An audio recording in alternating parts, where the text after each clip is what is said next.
راجلن فی یدہ حلقۃ من صفر، فرمایا کہ آپ نے ایک ایسے شخص کو دیکھا جس کے ہاتھ میں ایک پیتل کا چھلا تھا. اس سے فقال ما ھذا، اس سے پوچھا یہ کیا ہے؟ قال من الواہنۃ، اس نے کہا یا رسول اللہ صلی اللہ علیہ وسلم مجھے کمزوری ہے، سوکڑے کی بیماری ہے، اس وجہ سے یہ میں نے پہنا ہوا ہے کہ یہ اس کی وجہ سے میری یہ بیماری دور ہو جائے گی. آج لوگوں کو دیکھا ہے وہ کالے رنگ کے بازوؤں کے اندر کڑے پہنے ہوئے ہیں، لوگوں نے انگوٹھیاں پہنی ہوئی ہیں جس کے اندر کہتے ہیں کہ یہ فلاں قسم کا نگ ہے، یہ فلاں قسم کا پتھر ہے، یہ عقیق ہے، یہ فروزہ ہے، یہ پہننے سے رزق میں اضافہ ہو جاتا ہے، اس کے پہننے سے اولاد مل جاتی ہے، اس کو فلاں دن دودھ سے دھویا جاتا ہے.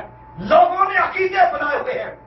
یہ تو دنیا کے پتھر ہیں، وہ جو جنت سے آیا ہوا پتھر ہے، جو بیت اللہ کی دیوار پہ لگا ہوا ہے، جس کو رسول اللہ صلی اللہ علیہ وسلم نے اپنے ہاتھ سے اٹھا کے لگایا تھا. جب عمر فاروق رضی اللہ تعالیٰ عنہ بیت اللہ کا طواف کرتے ہیں، طواف کرتے کرتے جب حجر اسود کے سامنے جاتے ہیں تو حجر اسود کو مخاطب ہو کر کے فرماتے ہیں یا حجر انک حجر لا تنفع ولا تضر لولا قبلک محمد لما قبلک عمر.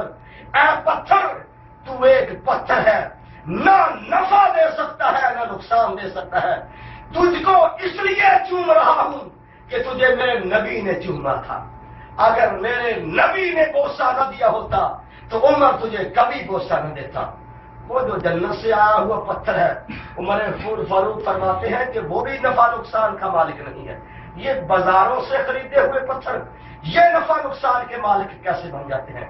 اس نے کہا یا رسول اللہ صلی اللہ علیہ وسلم مجھے سوکڑے کی بیماری ہے، کمزوری ہے، اس کی وجہ سے وہ دور ہو جاتی ہے. فقال انزعها فانها لا تزيدك الا وهنا، فرمایا اس کو اتار کے پھینک دے، یہ تیری بیماری میں اضافہ ہی کرے گا، اس کے علاوہ کچھ نہیں دے سکتا ہے. اور لو کنتا ولو متا ولو کنتا متا وہی علیک ما افلحت ابدا، اگر تو ایسے ہی مر جائے کہ تیرے ہاتھ میں یہ چھلا پہنا ہوا ہو، اللہ تیری کبھی فلاح نہیں فرمائے گا، تجھے کبھی بخشش نہیں ملے گی اگر تو اسی طرح فوت ہو گیا. مسلم احمد کے اندر یہ روایت ہے. تو جب شرک کرنے والا، اس کو اللہ کے نبی نے بھی فرما دیا ہے کہ اللہ اس کو معاف کرنے والا نہیں ہے. دنیا کے اندر بھی عقیدہ توحید کے اوپر رہنے والے کو اس کی برکات ملتی ہیں، مرنے کے بعد جنازے کے اندر بھی ملتی ہیں. اس کے بعد جب اس کو قبر میں دفن کر دیا جاتا ہے، اس کے بعد رسول اللہ صلی اللہ علیہ وسلم نے فرمایا ان العبد المؤمن، وہ مومن بندہ جب اس کو قبر میں دفن کر دیا جاتا ہے، فیاتی ملکان، فرمایا اس کے پاس دو فرشتے آتے ہیں، فیجلسانہ، اس کو اٹھا کر بٹھا دیتے ہیں. اس کو پھر پوچھتے ہیں من ربوں کا، تیرا رب کون ہے؟ فیقول ربی اللہ، وہ کہتا ہے کہ میرا رب اللہ ہے. فیقولان لہ ما دینوں کا، پھر سوال کرتے ہیں تیرا دین کیا ہے؟ فیقول دینی الاسلام، وہ کہتا ہے کہ میرا دین اسلام ہے.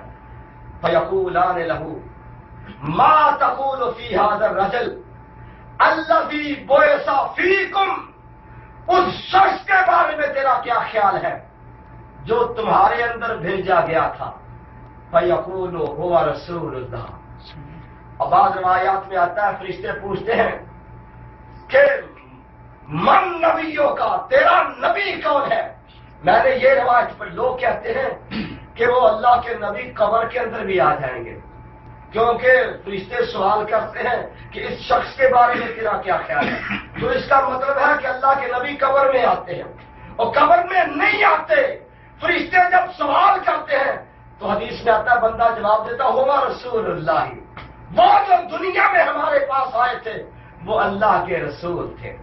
فرشتے پھر چوتھا سوال کرتے ہیں وما یدریک، تجھے یہ کیسے پتا چلا کہ دین اسلام دین ہے، رب اللہ ہے، محمد رسول اللہ صلی اللہ علیہ وسلم تیرے نبی ہیں،